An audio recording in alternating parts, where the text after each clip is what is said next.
అందరికీ నమస్కారం అండి. అమెరికాలో ఉన్న పిల్లల గురించి అయితే ఈరోజు మాట్లాడుకుందాము. చాలామంది పేరెంట్స్ అంటూ ఉన్నారు, మా పిల్లలు ఎక్కడో అమెరికాలో ఉన్నారు, మాకు ఎప్పుడో కానీ ఫోన్ కూడా చేయరు, అసలు వాళ్ళకి గుర్తొచ్చినప్పుడే చేస్తారు, మేము వెళ్ళి ఉండాలంటే ఉండలేము, దూరాభారము. చాలా బాధ అనిపిస్తుంది మాకు మనసులోనూ. ఎలా ఉన్నారా ఏంటని అనేసి మాకు టెన్షన్గా ఉంటుంది. కానీ మా గురించి కూడా వాళ్ళు ఆలోచిస్తే బాగుండు, మాకు ఎవ్వరూ ఫోనులు చేయరు. ఆ బాధే మాకు ఉండిపోయింది మనసులో. అసలు కంటే వడ్డీ ముద్దు అని అన్నట్టు మాకు మా మనవలతో ఆడుకునే సరదా తీరట్లేదు. ఎన్నో సంవత్సరాల కిందట వెళ్ళి వాళ్ళు అక్కడే సెటిల్ అయిపోయారని చాలామంది పేరెంట్స్ చెప్తూ ఉన్నారు.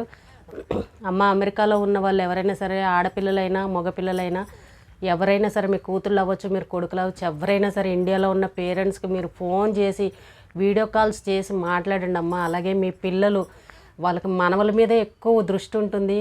వాళ్ళు పాపం దూరంగా ఉన్నారు, వాళ్ళతో ఆడుకోవడానికి అయితే వీలైతే కుదరదు. కాబట్టి కనీసం ఫోన్లోనే చేసి పిల్లల చేత మాట్లాడించండి. వాళ్ళ నానమ్మ తాతయ్య, అమ్మమ్మ తాతయ్య అనేసి వాళ్ళకి ఉంటుంది కదా, తెలియాలి కదా, ఇండియాలో మా తాతయ్య ఉన్నారు, అమ్మమ్మ ఉన్నారు, నానమ్మ ఉన్నారు అనేసి వాళ్ళకు కూడా తెలియాలి. కాబట్టి మీ పిల్లల చేత మాట్లాడించండి, ఇక్కడ విషయాలన్నీ వాళ్ళకి నేర్పించండి.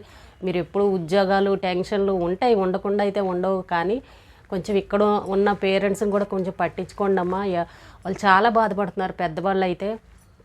ఎందుకంటే నేను నా వీడియోలో వేరే దేశాల వాళ్ళు చాలామంది చూస్తున్నారు, కెనడా, సింగపూరు, దుబాయ్, అమెరికా, మొత్తం అన్ని దేశాల వాళ్ళు అయితే నా వీడియో చూస్తున్నారు. నిజంగా చెప్పాలంటే తల్లిదండ్రులు ఇక్కడ ఉండి చూసుకుంటే అది ఆనందం. కానీ వాళ్ళకి మీ భవిష్యత్తు కోసం వాళ్ళు ఆలోచించి ఇన్ని రోజులు కష్టపడి వాళ్ళని మిమ్మల్ని చదివించి ఇంత పెద్ద చేసి పెళ్ళిళ్ళు చేసి మీరు ఇప్పుడు ఆ పొజిషన్లో ఉన్నారంటే ఈ తల్లిదండ్రులే కదా కారణం. మరి అలాంటి తల్లిదండ్రుని కనీసం ఫోన్ ద్వారా అన్న సంతోష పెట్టండి. వాళ్ళని మాట్లాడట్లేదు, మాకు మాట్లాడితే చాలు, వాళ్ళు వీడియో కాలింగ్ చేసి మాట్లాడినా చాలు అని చెప్పేసి మేము ఆనందపడతామని చెప్తున్నారు. ఎవరైనా సరే దూరాన్ని ఉన్న వాళ్ళు ఇప్పుడు కొత్తగా వెళ్ళిన పిల్లలు అయితే ప్రతి ఒక్కరు మాట్లాడుకుంటూనే ఉంటారు ప్రతిరోజు పొద్దున్న సాయంత్రం. ఎందుకంటే కొత్తగా వెళ్ళారు కాబట్టి వాళ్ళకి పేరెంట్స్ని వదిలి ఉండడం అలవాటు లేదు కాబట్టి పిల్లలు మాట్లాడుతూ ఉంటారు. కానీ ఎప్పుడో 20 years బ్యాక్ వెళ్ళిన వాళ్ళు ఉండి అక్కడ సెటిల్ అయిపోయిన వాళ్ళు ఉంటారు కదా, వాళ్ళ గురించే ఎక్కువగా చెప్పాల్సి వస్తుంది. పెద్దవాళ్ళు ఉంటారు ఇక్కడ, పాపం వాళ్ళకి చేత కాదు, ఏది కూడా హెల్త్ ప్రాబ్లమ్స్ ఉంటాయి. అసలు లేచారా, ఉన్నారా, ఏం చేస్తున్నారు, ఏమన్నా అవసరం ఉందా, మీకు డబ్బులు కావాలా అని చాలామంది పిల్లలు అయితే చూస్తారు, చూడకుండా ఎవరు లేదు. ఇంకొంతమంది పెద్దవాళ్ళు అయితే చెప్తున్నారు, మాకు ఫోన్ కూడా చేయరు, పట్టించుకోరు, ఏం మాట్లాడరు, అసలు ఎలా ఉన్నారో తెలియదు, వాళ్ళకి గుర్తొచ్చినప్పుడు చేస్తారని చాలామంది బాధపడుతున్నారు. అలాంటి వాళ్ళ కోసం చెప్తున్నాను, ఎవరైనా ఉంటే ఫోన్ చేయండి అమ్మ. వాళ్ళ తల్లిదండ్రులను బాధ పెట్టకండి. మీరు ఫోనే కదా, వీళ్ళు వచ్చి మీ దగ్గర ఉండాలంటే ఉండలేరు, ఆ వాతావరణానికి దానికి అసలు ఉండలేరు. వాళ్ళు కూడాను మా సొంతూరే అనేసి, సొంత ఇల్లు సొంతూరు అనేసే మాట్లాడతారు. వాళ్ళని అంత ఇబ్బంది అయితే మనం పెట్టలేం. కాబట్టి మీరే ఫోన్లు చేసి మాట్లాడుతూ ఉండండి. అలాగే ఇండియాలో ఉన్న పిల్లలు కూడా కొంతమంది పెద్దవాళ్ళు ఇంట్లో ఉంటారు, నాన్న అమ్మ లేకపోతే ఫాదర్స్ ఉంటారు, ఒంటరిగా ఉన్న వాళ్ళు ఉంటారు. వాళ్ళు ఉన్నప్పుడు మన ఇంటికి గమ్మునే జనరల్గా అందరి ఇళ్ళలో ఇది జరుగుతూనే ఉంటుంది. ఎవరన్నా ఇంటికి వచ్చారనుకోండి, మా డోర్ ఎవరైనా కొట్టినా, ఇంటికి కొత్త వ్యక్తులు ఎవరన్నా వచ్చినా ఎవరు దేనికి వచ్చారని పెద్దవాళ్ళు అడుగుతారు. ఓ బాధ్యతగా అన్నట్టు ఏంటనేది తెలుసుకోవాలని అడుగుతారు. దానికి మన పిల్లలు ఏం చేస్తాం, ఇసుక్కుంటాం. ఎందుకు నీకు ఈ వయసులో, ఎందుకు ఎవరో ఒకరు వస్తారులే నా గురించి, నీకు అన్ని విషయాలు చెప్పాలా, నీకు చాదస్తం ఎక్కువైపోయింది, అడిగిందే 10 సార్లు అడుగుతూ ఉంటావు, నువ్వు తెలుసుకొని ఏం చేస్తావు, నీ మటుకు నువ్వు మూలకొచ్చాక అని చెప్పేసి విసుక్కుంటూ ఉంటారు. అలాంటి వాళ్ళు కొంచెం చివుక్కుమని బాధ అనిపిస్తుంది. నా కొడుకు నా మీద అరిచాడు అని బాధ ఉంటుంది, ఎవరికి ఉండకుండా ఉండదు. అలాంటప్పుడు ఇంకొంతసేపు అయ్యాక మీరు మీ నాన్నగారి దగ్గరికి వెళ్ళి, నాన్న ఏదో కోపంలో అన్నానులే నాన్న, ఏం బాధపడకు, నేను ఎవరో పలానా వాళ్ళు వచ్చారులే నా కోసం అని చెప్పేసి వాళ్ళకి వివరంగా చెప్పండి. అలాగే ఏం కావాలి నాన్న, నీకు హెల్త్ బాగానే ఉందా, హాస్పిటల్కి తీసుకువెళ్ళనా, నువ్వు తినడానికి ఏమన్నా తీసుకురానా అని చెప్పేసి, సారీ నాన్న నన్ను ఏమనుకో, ఏదో కోపంలో అరిచానులే అని మీరు వెళ్ళి వాళ్ళకి చెప్పండి. నిజంగా వాళ్ళ ఆనందానికైతే అవధులు ఉండవు, మీ మీద అసలు కోపమే ఉండదు. వాళ్ళు ఏంటంటే అక్కడ చిన్న పిల్లలతో సమానం. మీ పిల్లలు మీకు మీ చిన్నపిల్లలు, మీ ఇంట్లో మీ పిల్లలు ఎంతో, వాళ్ళు కూడా అంతే. వాళ్ళని కూడా మీ పిల్లలతో లాగానే చూసుకోవాలి. నిజంగా అంత వయసు వచ్చిన వాళ్ళకి ఏం తెలియదు. ఆ వయసు వచ్చేసరికి మీకేం తెలుసు అని అంటే, నాకు అన్నీ నాకే తెలుసు అని మాట్లాడుతూ ఉంటాం. మనకేం తెలుసు, ఆ కంప్యూటర్ నాలెడ్జ్ తెలుసు, మనం చదువుకున్న చదువు మీదే తెలుసు. కానీ వాళ్ళకి జీవిత పుస్తకాన్ని చదివేశారు, వాళ్ళు జీవితం ఎలా ఉంటుందో చదివారు. మీరు ఇంకా ఏం చదవలేదు, జీవితాన్ని ఇంకా స్టార్టింగ్లోనే ఉన్నారు. వాళ్ళ జీవితం అంటే ఏంటో తెలుసు, ఇబ్బందులు ఎలా ఉంటాయో తెలుసు, కష్టాలు ఎలా ఉంటాయో తెలుసు.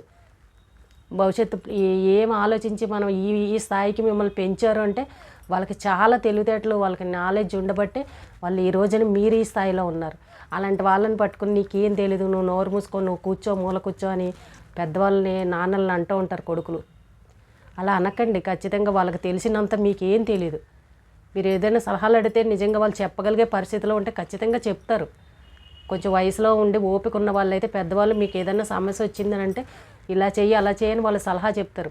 ఇంకా బాగా పెద్దవాళ్ళు అయిపోయి వాళ్ళకి ఆరోగ్య సమస్యలు ఉండి లేవలేని పరిస్థితిలో ఉన్న వాళ్ళైతే ఏం చెప్పలేరు. కానీ పెద్దవాళ్ళు ఉన్న వాళ్ళని మీరు విసుక్కుని కసుక్కుని చేయకండి. వాళ్ళు ఎంత జీవితాన్ని మీరు కష్టపడి మీకోసం చేసి ఉంటే మీరు ఈ రోజున ఈ పరిస్థితిలో ఉన్నారు. వాళ్ళు కష్టపడే కదా. ఒక్కొక్కళ్ళు ఉంటారు చెప్పులు కూడా వేసుకోకుండా తిరుగుతూ ఉంటారు తండ్రులు. నేనెందుకులే వేసుకోవడం, నా పిల్లలకి వస్తాయి అని ఆలోచిస్తారు. మంచి బట్టలు కూడా వేసుకోకుండా ఉండేవాళ్ళు ఉంటారు. అయ్యో పిల్లలు చదువులకు ఖర్చులకు వస్తాయి, ఇప్పుడు అంత కాస్ట్లీ బట్టలు నేను వేసుకోకపోతే ఏమైందిలే, నేను ఇప్పుడు కొనుక్కోకపోతే ఏమైందిలే అని వాళ్ళు మానేసి మన పిల్లలకు కొంటూ ఉంటారు. అలాంటి తండ్రులు కూడా ఉన్నారు. అదే త్యాగం అంటాం కదా, దాన్ని. మరి అవన్నీ చేస్తేనే కదా మనం ఈ స్థాయి దాకా వచ్చాము. ఇంత చదివించారు, మరి వాళ్ళని పట్టుకుని నీకేం తెలీదు అని మాట్లాడితే వాళ్ళు ఎంత బాధపడతారు. కాబట్టి ఇంట్లో ఎవరైనా పెద్దవాళ్ళు ఉన్న వాళ్ళని విసుక్కోకండి, బాధ పెట్టకండి. దూరాన్ని వేరే ఊర్లో ప్రాంతాల్లో ఉన్న వాళ్ళు అయితే కనుక ఫోనులు చేయండి. ఒక్క అమెరికాలో ఉన్నవాళ్ళు వేరే దేశాల్లో ఉన్న వాళ్ళే కాదు, ఇండియాలో ఉన్న వాళ్ళు కూడా ఉద్యోగాల మీద ఇప్పుడు పల్లెటూరులో ఉన్న వాళ్ళు ఉంటారు, సిటీలో హైదరాబాద్లో, బెంగళూరు, చెన్నైలో ఇలా ఫ్యామిలీలు ఉన్న వాళ్ళు కూడా ఉన్నారు ఉద్యోగాల గురించి. మరి అలాంటి వాళ్ళు కూడా ఫోన్ చేయాలి. వాళ్ళకి తల్లిదండ్రులు ఒకటే, అమెరికాలో ఉన్న వాళ్ళు ఒక్కటే కాదు, ఏ ఊర్లో ఏ ప్రాంతంలో ఉన్నా మీ తల్లిదండ్రులకు దూరంగా ఉన్నవాళ్ళు ప్రతిరోజు ఫోన్ చేసి కొంచెం వాళ్ళ ఆలన పాలన అడుగుతూ ఉండండి. వయసు ఎక్కువైపోయింది కదా, వాళ్ళ జీవితాన్ని చూసేశారు. కానీ వృద్ధాప్యం వచ్చింది కాబట్టి వాళ్ళకి ఏ చేత కాదు, క్షణక్షణం మీరు ఫోన్లు చేసి కనుక్కుంటూ ఉండాలి. మీ దగ్గరికి రావడం అని అంటే వాళ్ళు వచ్చి ఉండలేరు కూడా, మీరు పిలిచినా వాళ్ళు ఉండలేరు. వాళ్ళకి సొంత ఇల్లు, ఆ చుట్టుపక్కల వాతావరణం, ఆ చుట్టుపక్కల ఉన్న ఫ్రెండ్స్ అలవాటు అయిపోయిన ప్రాంతం కాబట్టి వాళ్ళు మీరు పిలిచినా వాళ్ళు రాలేరు. వచ్చినా ఏదో చుట్టం చెప్పుకొని 4 రోజులు ఉండి వచ్చేస్తారు. వాళ్ళకి ఇష్టం ఉండలేరు కూడా ఆ ప్రాంతంలో.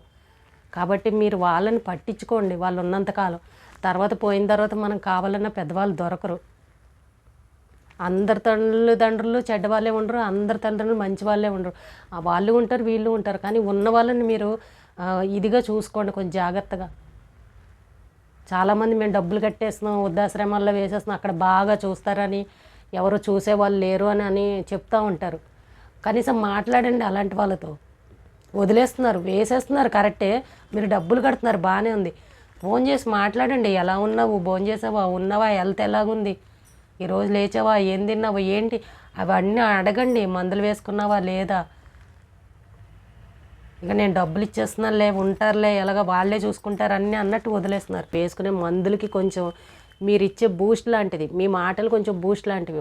వాళ్ళ ఆరోగ్యం బాగుపడుతుంది, కొంచెం హ్యాపీగా ఉంటారు. ఆ రోజు కంటి నిండా నిద్రపోతారు వాళ్ళు, ఎంత అనారోగ్య సమస్యలు ఉన్నా. పెద్దవాళ్ళు అదే బాధపడుతున్నారు, మాట్లాడట్లేదు మా పిల్లలు అని బాధపడుతున్నారు. వాళ్ళు ఇక్కడ బాధపడుతూ మీరు అక్కడ హ్యాపీగా ఉండడం అంటే అది ఎంతవరకు కరెక్ట్ అనేది మీరే ఆలోచించుకోవాలి. మీ మనసుకి మిమ్మల్ని ఎంత కష్టపడితే మీరు ఈ రోజుని ఈ స్థాయిలో ఉన్నారనేది కూడా మీరు ఒకసారి ఆలోచించుకోండి. ఈ రోజుకి ఇదేనండి వీడియో. రేపు మళ్ళీ ఒక మంచి వీడియోతో మళ్ళీ కలుద్దాం.